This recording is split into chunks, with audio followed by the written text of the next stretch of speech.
দেবর্ষি নারদ ভক্তি দেবীকে বললেন, দেবী তুমি চিন্তা করো না, যদি তোমার মঙ্গল হয়েছে তাহলে নিশ্চয়ই তোমার দুই পুত্রেরও মঙ্গল হবে, তাদের জন্য যা উপায় করতে হয় আমি করব।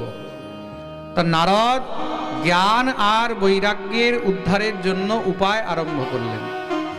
কি উপায় আরম্ভ করেছেন? বেদ বেদান্ত ঘোষৈশ্চ গীতা পাঠৈর মুহুর্মুহু। বেদ বেদান্ত গীতা বারবার পাঠ করে শোনাচ্ছেন।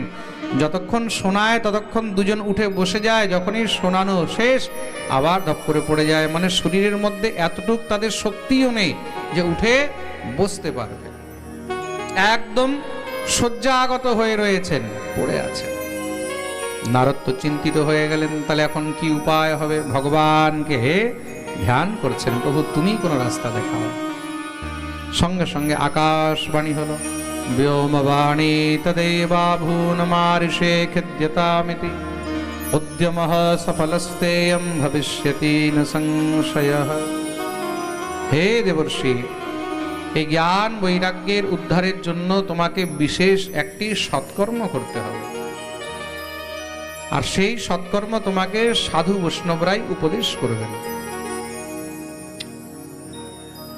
দেবর্ষি নারদ শুনেই সঙ্গে সঙ্গে বেরিয়ে গেলেন সাধুদের কাছে, কিন্তু কেউ আর উত্তর দিতে পারছে না। যার কাছেই যায় কেউ উত্তর দিতে পারে না। এমন কোন সৎকর্ম যার দ্বারা জ্ঞান বৈরাগ্যের উদ্ধার হবে? কেউ কেউ তো যখন শুনেছে যে নারদ আমাদের কাছে প্রশ্ন করতে আসছে, সাধুরা নিজের নিজের আশ্রম ছেড়ে পালিয়ে গেছে। মুকি ভূতাস তথা নেতু কিয়ন্তস্তু পলায়িতাহা, পলায়ন করে গেছে।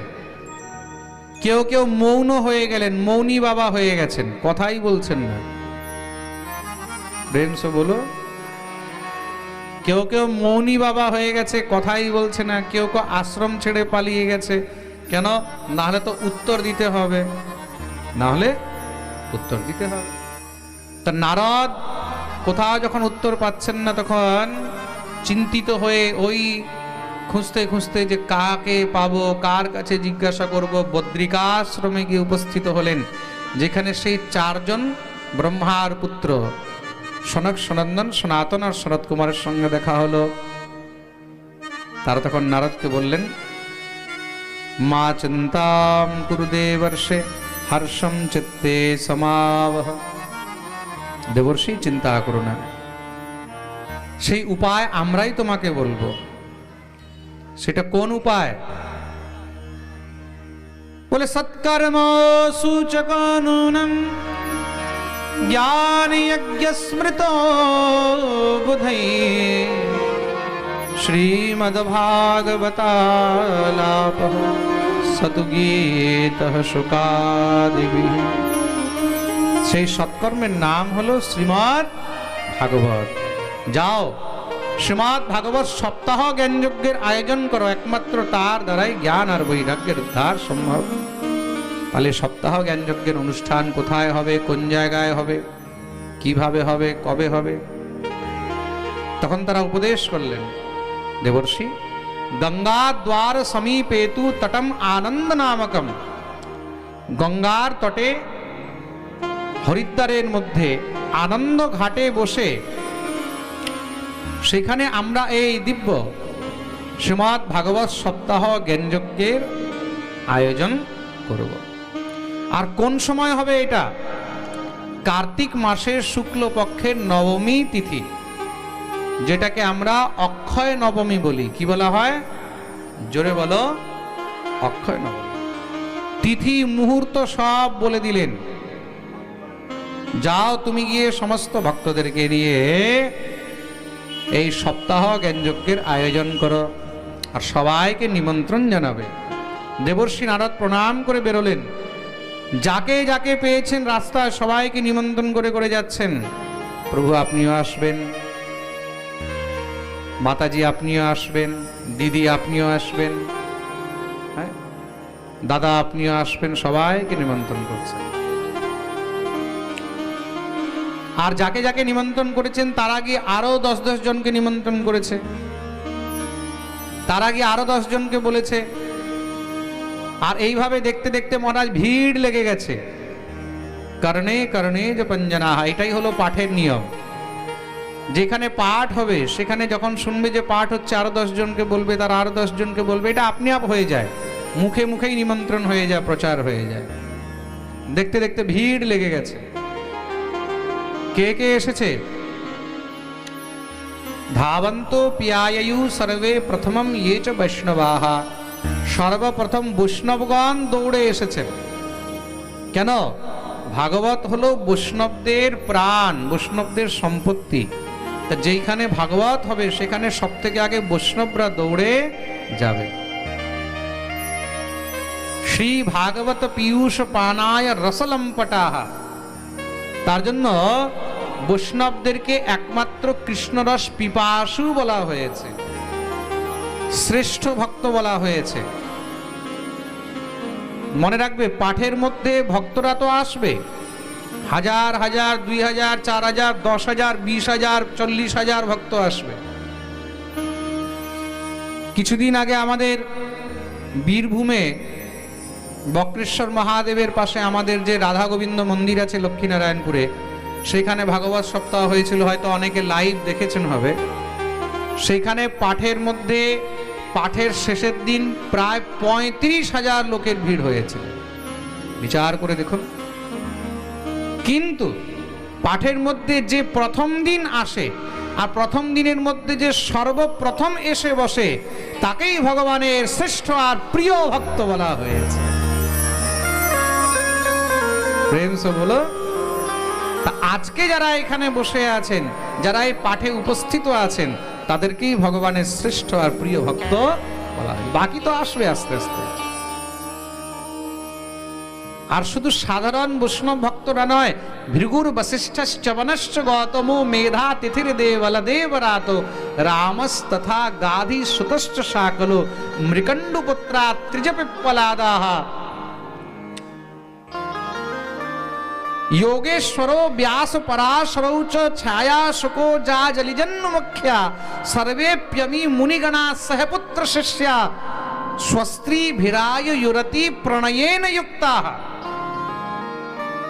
भृगु वशिष्ठ चवन अत्रि अंगिरा पुलस्त বড় বড় ঋষি মুনিগণ, তারা নিজের নিজের স্ত্রী পুত্র তাদেরকে পর্যন্ত নিয়ে এসে পাঠে বসেছেন। প্রেম সে বলো। ভিড় লেগে রয়েছে। আর ভাগবত যখন শ্রবণ করবে তখন একাগ্রচিত্ত হয়ে ভাগবত শ্রবণ করতে হয়। আর যে যা পেরেছে নিজের সঙ্গে নিয়ে এসেছে। কেন? এত বড় মহারাজ অনুষ্ঠান, এত বড় মহোৎসব কি করে হবে? যে যা যার সামর্থ্য ছিল, খুব মন দিয়ে শুনবে কিন্তু। কেউ অর্থ নিয়ে এসেছে, কেউ স্বর্ণ নিয়ে এসেছে, কেউ ধান্য নিয়ে এসেছে, কেউ শাক নিয়ে এসেছে, যে যা পেরেছে নিয়ে এসেছে। কেন? তাহলে ভাগবত হবে কি করে? সবার প্রসাদের ব্যবস্থা হবে কি করে? এত সব কিছু হবে কি করে? এটা হলো ভাগবতের নিয়ম। প্রেম সে বলো। এই যে এত বিশাল বড় পাঠের আয়োজন হয়েছে, এটা কি করে হবে? একমাত্র ভক্তদের সহযোগ আর দানের মাধ্যমেই সম্ভব, দ্বিতীয়ত সম্ভব নয়। তা পাঠের মধ্যে যে যত পারবে তাকে ততই মুক্ত হস্তে সহযোগ করা উচিত, দান করা উচিত। যে যেরকম পারবে, বলে আজকের প্রসাদটা আমি দিলাম, অমুক দিনের প্রসাদটা আমি দিলাম, যার যেমন সামর্থ্য, বা 4 জন মিলে দিলাম, বা লাইটের খরচটা আমি দিলাম, বা মাইকের দিলাম, বা অমুকের খরচটা আমি দিলাম। যে যেইভাবে পারবে, যার যেমন সামর্থ্য সেইভাবেই সেবা করা উচিত। আমাদের কমিটির ভক্তরা আপনাদের মধ্যে এখন ভিক্ষা করতে আসবে। এই পাঠের জন্য যারা যারা ভিক্ষা অর্পণ করবেন আজকে, তারা কমিটির ঝোলার মধ্যে কমিটির কাছে দিয়ে দেবেন। প্রসাদ ইত্যাদি অনেক রকমের ব্যবস্থা আছে, যার যেরকম সামর্থ্য দেবেন। প্রেম সে বলো। ভিড় লেগে গেছে সেখানে হরিদ্বারে আনন্দ ঘাটের মধ্যে। পাঠ আরম্ভ হলো। 1 দিন, 2 দিন, 3 দিন, 4 দিন, 5 দিন, 6 দিন, 7 দিন যখন পাঠ হয়েছে, 7 দিন পাঠের পরেই দেখতেই দেখতে ভক্তির যে 2 পুত্র জ্ঞান আর বৈরাগ্য, সেই দুই পুত্র একদম জোয়ান হয়ে গেলেন। আর যখনই দুই পুত্র তরুণ হয়েছে, ভক্তি দেবী আর থাকতে পারলেন না, আনন্দে নিজের দুই পুত্রকে নিয়ে নৃত্য আরম্ভ করে দিলেন। ভক্তি সুতৌ তৌ তরুণ গৃহীত্বা প্রেমৈক রূপা সহসা বিরাসি শ্রীকৃষ্ণ গোবিন্দ হরে মুরারে নাথেতি নামানি মুহুর্বদন্তি। শ্রীকৃষ্ণ গোবিন্দ হরে মুরারে हे नाथ नारायण वासुदेव। श्री कृष्ण गोविंद हरे मुरारे हे नाथ नारायण वासुदेव। श्री कृष्ण गोविंद हरे मुरारे हे नाथ नारायण वासुदेव। সবাই দোনো হাত দিয়ে তালি সেবা করে গাই। नाथ नारायण वासुदेव। हे नाथ नारायण वासुदेव। हे नाथ नारायण वासुदेव। हे नाथ नारायण वासुदेव।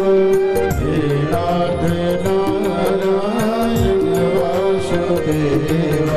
श्री कृष्ण गोविंद हरे मुरारे हे नाथ नारायण वासुदेव।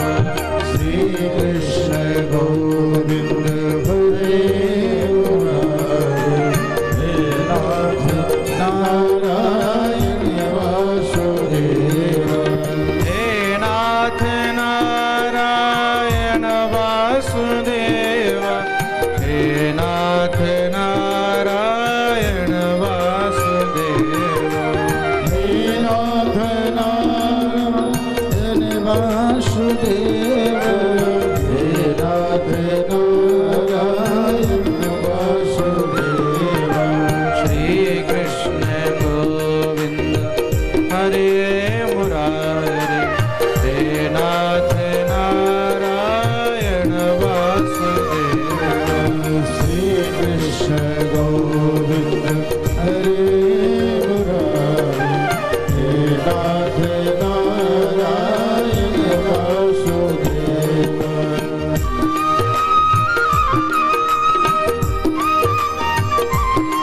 हरि बोल।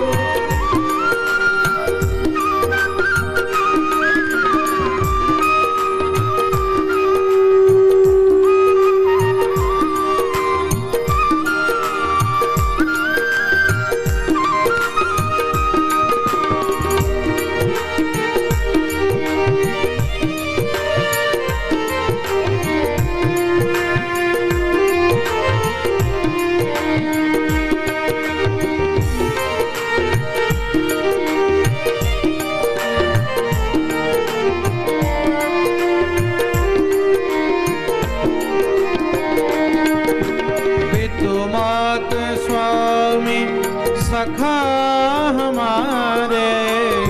बात स्वामी सखा हमारे। पितुमात स्वामी सखा हमारे। बात स्वामी सखा हमारे। हे नाथ नारायण वासुदेव। हे नाथ नारायण वासुदेव। श्री कृष्ण गोविंद हरे मुरारे हे नाथ नारायण वासुदेव। श्री कृष्ण गोविंद हरे मुरारे हे नाथ नारायण वासुदेव। श्री कृष्ण गोविंद हरे मुरारे हे नाथ नारायण वासुदेव। श्री कृष्ण गोविंद हरे मुरारे हे नाथ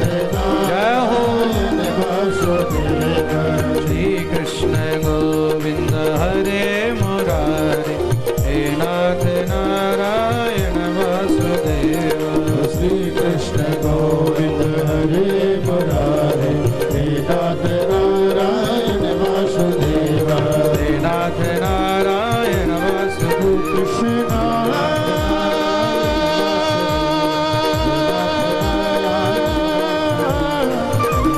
राधे कृष्ण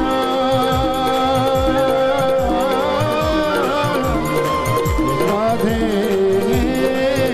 राधे राधे श्याम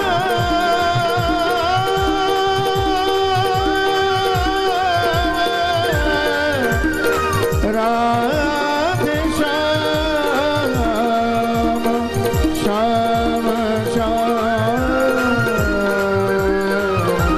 राधे राधे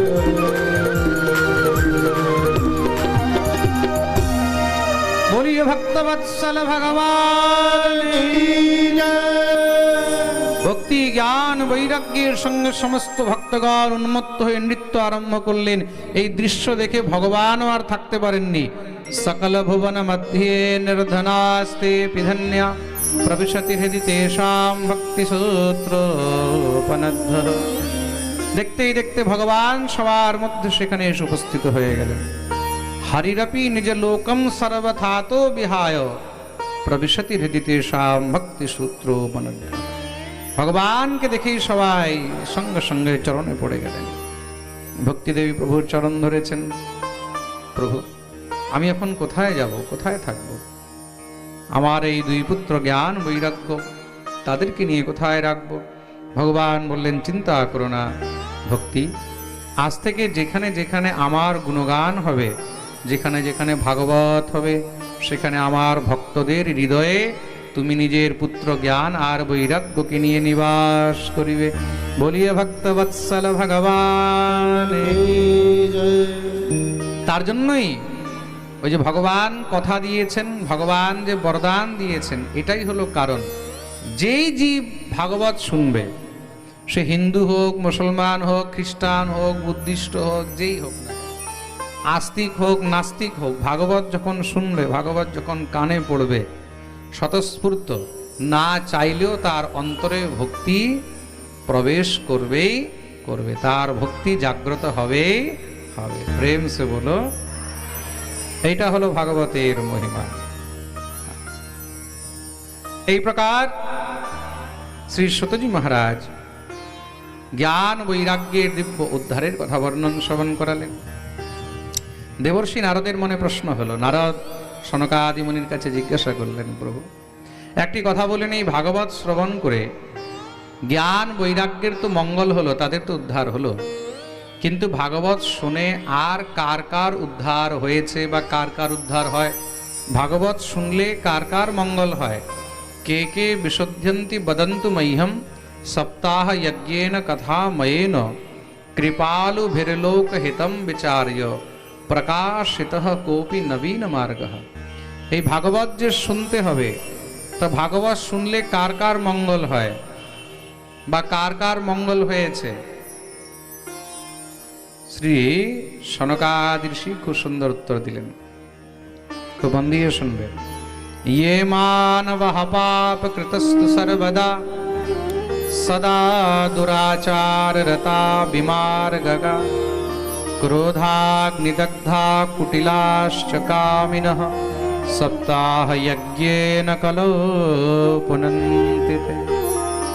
ইয়ে মানবঃ পাপকৃতস্তু সর্বদা, যেই মনুষ্য জীবনভর শুধু পাপই পাপ করেছে, মহাপাপী, দুরাচারী, ক্রোধী, কুটিল, কামী, সত্যহীন, যেই জীব পিতৃ মাতৃ দূষকাহা, মানে যে কোনোদিন মাতা পিতার সেবা করেনি, তাকে মহাদোষী বলা হয়েছে, দূষিত বলা হয়েছে।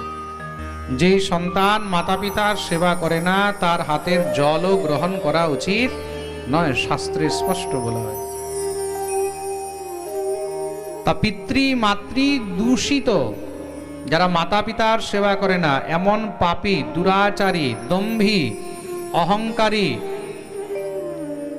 হিংসক এমন ব্যক্তি সেও যদি ভাগবত শ্রবণ করে তবুও তার উদ্ধার হয়ে যায়।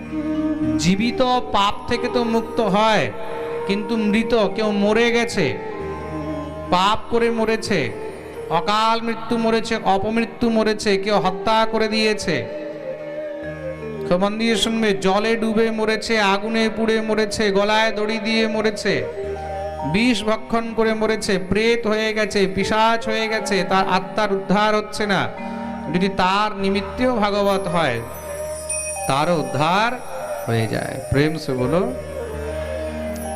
দেবর্ষি নারদ বললেন, তাহলে এমন কি কার উদ্ধার হয়েছে? সনকাদি মুনি বললেন, হ্যাঁ হয়েছে। কার? বলে, সেটা আমরা কালকের পাঠে শুনবো। কেন কি আজকে পাঠের সময় পূর্ণ হয়ে গেছে, সবাইকে বাড়ি যেতে হবে, অনেক দূর দূর থেকে ভক্তরা এসেছেন, আমাদের আজকের পাঠের সময় পূর্ণ হয়েছে। আমরা প্রথম দিনের কথাকে আজ এখানেই বিশ্রাম দেব, আগের কথা আমরা কালকের পাঠে শ্রবণ করব। আজকে প্রথম দিন, ব্যবস্থা করতে করতে অনেক সময় লেগে যায় প্রথম দিনে, তার জন্য দেরিতে পাঠ আরম্ভ হয়েছে। কাল থেকে পাঠের সময় সবাই খেয়াল রাখবেন, বিকেলবেলায় 4:30 থেকে নিয়ে রাত্রি 9টা পর্যন্ত পাঠের সময় থাকবে। আপনারা ঠিক সময়ে এসে উপস্থিত হবেন। 4:30 থেকে 9টা পাঠের সময় থাকবে। ঠিক 5টায় আমি এখানে বসে যাব। 4:30 থেকে এখানে পাঠের কীর্তন আরম্ভ হবে, 9টা পর্যন্ত পাঠের সময় থাকবে। কালকে আমরা এই দিব্য আনন্দের রসবর্ষার মধ্যে আরো বেশি করে আনন্দ গ্রহণ করব। আসুন আজ এখানেই বিশ্রাম, সবাই মিলে একটু হরিনাম সংকীর্তন, তারপরে আরতি হবে। আরতির পরে সবাই প্রসাদ নিয়ে নিজ নিজ গন্তব্যে গমন করবে। बोलिए राधा रानी की जय। सबके संकट दूर करेंगी हो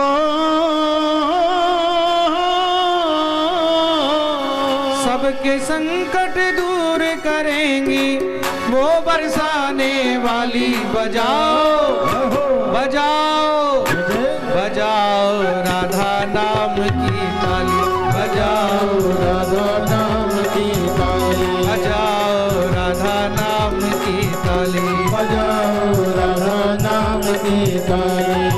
राधा राधा राधा राधा राधा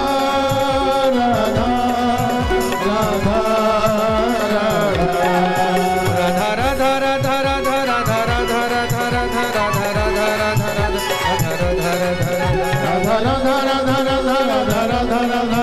राधा राधा राधा राधा राधा राधा। सबके संकट दूर करेंगी, सबके संकट दूर करेंगी, वो बरसाने वाली बजाओ बजाओ बजाओ राधा नाम की ताली, बजाओ राधा नाम की ताली।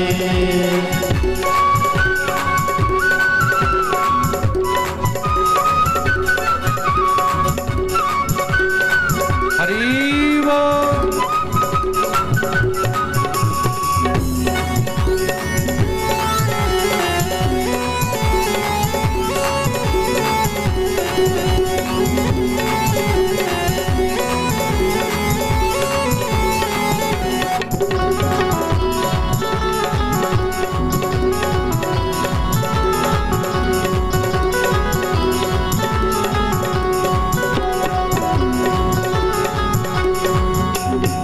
सृष्टि का आधार है राधा, सृष्टि का आधार है राधा, सृष्टि का आधार है राधा, सृष्टि का आधार है राधा, करुणामयी सरकार है राधा, करुणामयी सरकार है राधा।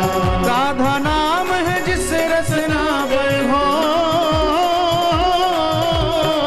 राधा नाम है जिस रसना पर उसने भक्ति पाली, बजाओ बजाओ बजाओ ना, बजाओ राधा नाम की ताली, बजाओ राधा नाम की ताली।